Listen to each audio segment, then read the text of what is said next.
రాష్ట్ర వ్యాప్తంగా దశాబ్ది ఉత్సవాలు ఘనంగా జరిగాయి. రాజ్భవన్లో గవర్నర్ రాధాకృష్ణన్ జాతీయ జెండాను ఆవిష్కరించారు. జిల్లాల కార్యాలయాల్లో కలెక్టర్లు, ఎస్పీలు, కమిషనర్లు తెలంగాణ ఉత్సవాలను నిర్వహించారు.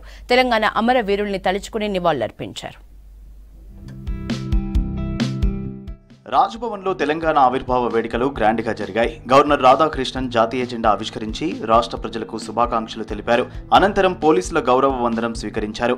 10th Foundation Day of our great state Telangana. On this day, we all must take one single oath that we all contribute for the inclusive development of Telangana and Mother Bharat. We will be free from bribes and we will never encourage bribes. We will try to keep the administration most transparent so the poorest among the poor will also get the benefit of the growth. సెక్రటేరియట్లో దశాబ్ది సంబరాలు ఘనంగా జరిగాయి. జాతీయ పతాకాన్ని ఆవిష్కరించారు CS Santhi Kumari.